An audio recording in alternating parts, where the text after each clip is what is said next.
Peshawar police मुख्यालय पर हमला, 3 जवान शहीद। मतभेद के बाद भी बेहतर रही ट्रंप ममदानी की भेंट। G20 में भारत की कूटनीति ने खोले नए वैश्विक दरवाजे। अमेरिका यूक्रेन वार्ता से बढ़ी शांति की उम्मीदें। इजरायल के युद्ध विराम उल्लंघन से गाजा फिर संकट में। नमस्कार, मेरा नाम है शालिनी और आप देख रहे हैं न्यूज़50। स्वागत है आपका हमारे खास प्रोग्राम दुनिया के हालचाल में। चलिए नजर डालते हैं इन बड़ी खबरों पर विस्तार से। पाकिस्तान के पेशावर में सोमवार सुबह एक बड़ा हमला हो गया, जब संघीय पुलिस दल के मुख्यालय को निशाना बनाया गया। रिपोर्ट्स के अनुसार सुबह करीब 8 बजे मुख्यालय के पास जोरदार धमाकों की आवाज सुनाई दी, जिसके बाद आसपास के इलाके को तुरंत खाली कराया गया। पहला धमाका तब हुआ जब एक आत्मघाती हमलावर ने मुख्य गेट पर खुद को उड़ा लिया। इसके बाद गोलीबारी शुरू हो गई और दूसरा हमलावर अंदर घुसने की कोशिश करने लगा, लेकिन सुरक्षा बलों ने उसे मार गिराया।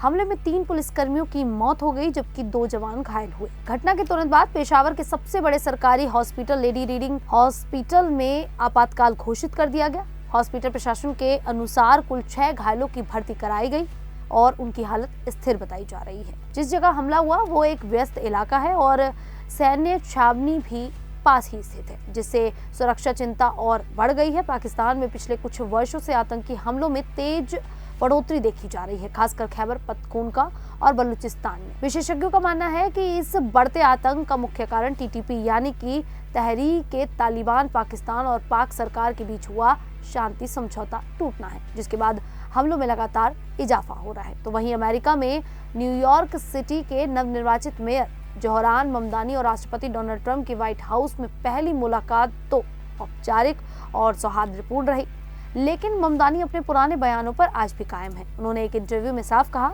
कि वे अब भी ट्रंप को फांसीवादी और तानाशाह मानते हैं। चुनाव अभियान के दौरान दिए गए तीखे बयान पर उन्होंने कहा कि राजनीति में मतभेद होना सामान्य है, लेकिन जनता के लिए परिणाम लाना सबसे जरूरी काम है। उन्होंने बताया कि वे व्हाइट हाउस नारे लगाने नहीं, बल्कि न्यूयॉर्क के लोगों की समस्याएं, खासतौर पर महंगाई और बढ़ती लागत, राष्ट्रपति तक पहुंचाने गए थे। मुलाकात के दौरान जब पत्रकारों ने ट्रंप को फांसीवादी कहने वाले बयान पर सवाल पूछा, तो ममदानी ने इसे टालने की कोशिश की। इसी बीच ट्रंप ने मजाक में उन्हें चिढ़ाते हुए कहा, कह दो, हाँ कह दो, जिस पर दोनों हंस पड़े। बातचीत में ममदानी ने ट्रंप को याद दिलाया कि उन्होंने अपने दूसरे कार्यकाल में लागत कम करने का वादा किया था और न्यूयॉर्क के लोग इस मुद्दे से बहुत परेशान हैं। ट्रंप की पहले की धमकी न्यूयॉर्क में नेशनल गार्ड भेजने पर भी चर्चा हुई। ममदानी ने कहा कि NYPD शहर की सुरक्षा संभाल सकता है, जिसके जवाब में ट्रंप ने कहा कि सैनिक केवल जरूरत पड़ने पर ही भेजे जाएंगे। ट्रंप द्वारा चुनाव के दौरान ममदानी को कम्युनिस्ट कहना और फेडरल फंड रोकने की धमकी देने के बावजूद ये मुलाकात उम्मीद से ज्यादा सकारात्मक रही। तो वहीं जोहानिसबर्ग में G20 सम्मेलन के दौरान भारत और कनाडा के रिश्तों में नई गर्माहट देखने को मिली। प्रधानमंत्री नरेंद्र मोदी और कनाडा के प्रधानमंत्री मार्क कार्नी की मुलाकात में दोनों देशों ने व्यापार, निवेश, रक्षा और टेक्नोलॉजी जैसे क्षेत्रों पर साझेदारी बढ़ाने का फैसला किया। दोनों ने 2030 तक द्विपक्षीय व्यापार को $30 अरब से बढ़ाकर $70 अरब तक पहुंचाने का लक्ष्य किया। PM मोदी ने बताया कि कनाडाई पेंशन फंड भारत में निवेश को लेकर काफी उत्साहित है। रक्षा और अंतरिक्ष क्षेत्र में भी सहयोग मजबूत करने पर सहमति बनी। साथ ही भारत ऑस्ट्रेलिया कनाडा की नई टेक्नोलॉजी साझेदारी ACITI को दोनों नेताओं ने भविष्य के लिए बड़ा कदम बताया। PM मोदी ने इटली की प्रधानमंत्री जॉर्जिया मेलोनी से मुलाकात कर व्यापार, नवाचार, AI, शिक्षा और रक्षा पर बातचीत की। दोनों देशों ने आतंकवाद के वित्त पोषण को रोकने के लिए संयुक्त अभियान शुरू करने का महत्वपूर्ण निर्णय लिया। जापान के प्रधानमंत्री साने तकाइची के साथ चर्चा में AI, सेमीकंडक्टर्स, महत्वपूर्ण खनिजों और रक्षा टेक्नोलॉजी में साझेदारी को और आगे बढ़ाने पर जोर दिया गया। दक्षिण अफ्रीका के राष्ट्रपति सिरिल रामाफोसा से मुलाकात में ग्लोबल साउथ की आवाज को मजबूत करने, व्यापार, खनन और कौशल विकास में सहयोग बढ़ाने पर सहमति बनी। G20 घोषणा पत्र में भारत की प्राथमिकताओं, आतंकवाद विरोधी कदम, जलवायु फंडिंग और ग्लोबल साउथ की चिंताओं को व्यापक समर्थन मिला। PM मोदी ने IMF और WTO प्रमुखों से भी वैश्विक अर्थव्यवस्था पर चर्चा की। तो वहीं रूस यूक्रेन युद्ध को खत्म करने की उम्मीदें अब पहले से ज्यादा मजबूत हो गई हैं। जेनेवा में यूक्रेन और अमेरिका के बीच हुई उच्च स्तरीय बैठक ने शांति प्रक्रिया को नई दिशा दी है। इस बैठक में यूक्रेन के प्रतिनिधियों ने अमेरिकी विदेश मंत्री मार्को रूबियो से मुलाकात की और राष्ट्रपति डोनाल्ड ट्रंप द्वारा सुझाए गए युद्ध रोकने के प्रस्ताव पर विस्तृत चर्चा की। बैठक के बाद दोनों देशों ने कहा कि बातचीत उपयोगी और सम्मानजनक रही और वे एक न्यायपूर्ण व स्थायी शांति के लिए पूरी तरह प्रतिबद्ध है। दोनों तरफ से मुख्य मुद्दों पर सहमति बनी और शांति प्रस्ताव का एक नया सुधारित ढांचा भी तैयार किया गया, जिसमें यूक्रेन की संप्रभुता और सुरक्षा को सबसे अहम बताया गया। अमेरिकी मंत्री रूबियो ने बातचीत को अब तक की सबसे उपयोगी बैठक बताया।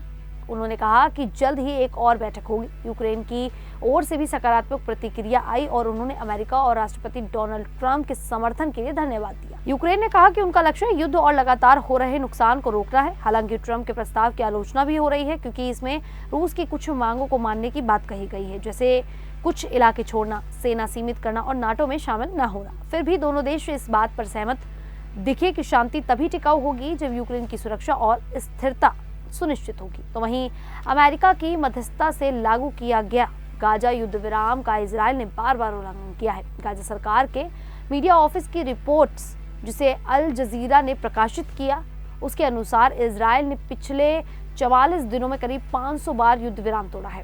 इन उल्लंघनों में 342 फिलिस्तीनी नागरिक मारे गए, जिनमें बच्चे, महिलाएं और बुजुर्ग शामिल हैं।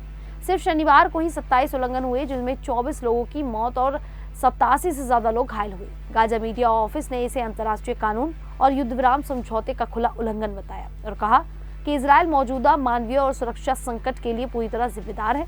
रिपोर्ट में यह भी सामने आया कि इजराइल अब भी गाजा में मानवीय सहायता और मेडिकल सप्लाई के प्रवेश पर कड़ी पाबंदी लगाए हुए है, जबकि युद्ध विराम समझौते में इसकी अनुमति दी गई थी।